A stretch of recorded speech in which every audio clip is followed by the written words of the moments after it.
For supper tonight, we are having tuna casserole. So I thought I would share this delicious recipe with you.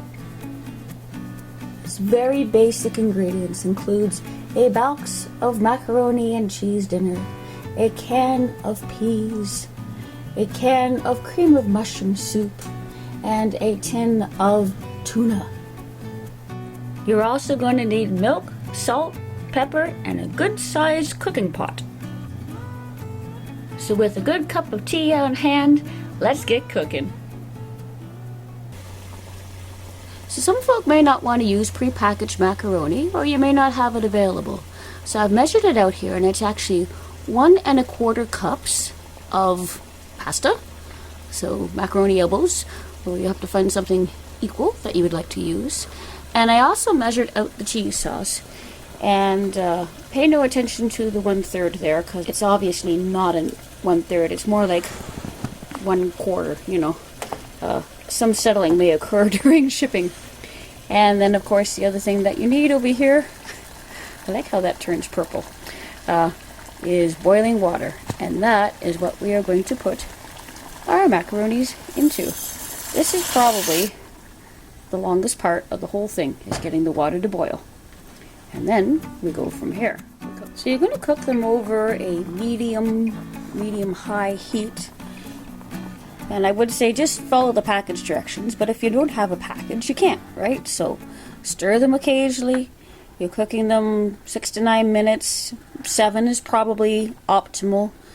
And of course, that's the starch on top. But we're doing this in unsalted water. Do not assault your water. And always do it with a smile.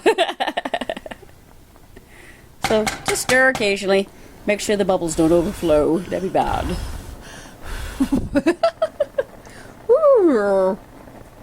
So once the macaroni is boiled, of course the next thing you need to do is drain out the water. With oven mitts on so you don't burn yourself. And doing your very best not to lose any of the pastas. Because, you know, that's always exciting. Now, all that stuff that bubbled up, of course, was starch. And I have a thing... Oh! There, I lost some. You didn't see that. I have a thing against the starch. So I like to give my pastas just a little bit of a rinse. I'll show you that even here now. So you can still see the starch all bubbling up in there. So I like to give them just a little bit of a rinse. And this was hot water that I'm using, because I've been doing my dishes while I've been waiting for the pastas to boil. Get all that out of there. And then you can go on to the next step, which would be adding in the cheese sauce. Now, if I were following the package directions perfectly, I would be adding my package, or my 1/4 cup of cheese powder.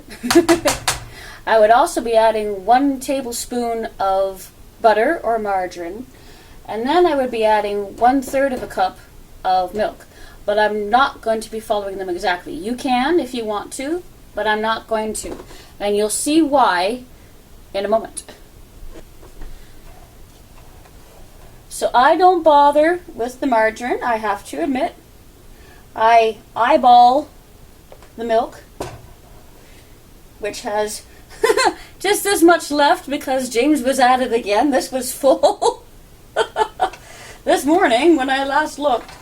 But I just eyeball the milk enough that it will do what I need it to do, to melt the cheese powder down into making a sauce. See, I'm not making macaroni dinner, which is why I'm not doing this exactly.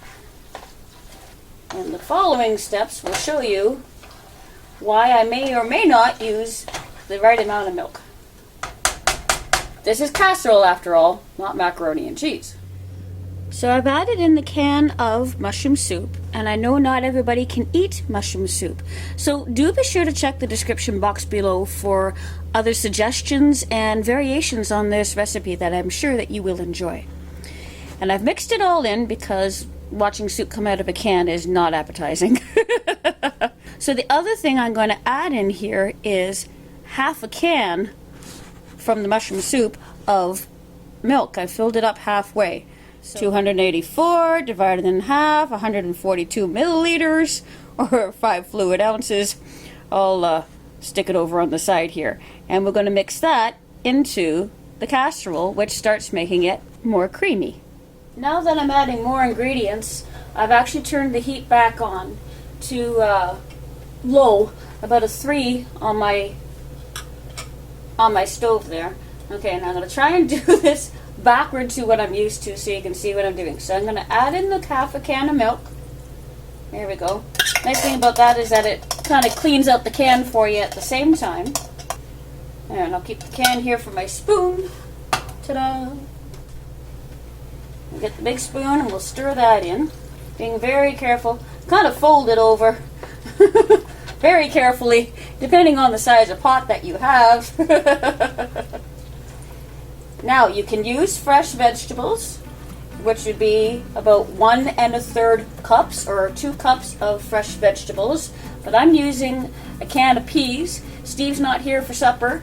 He doesn't like peas, so I can get away with using peas. And if you have the canned one, just add a little bit, just that little bit of the juice, which makes it taste really nice.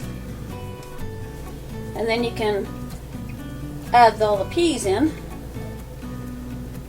afterward. I'm getting a feeling I should have had a bigger pot. Oh well, it's much more exciting this way. Alright, so we'll stir this in.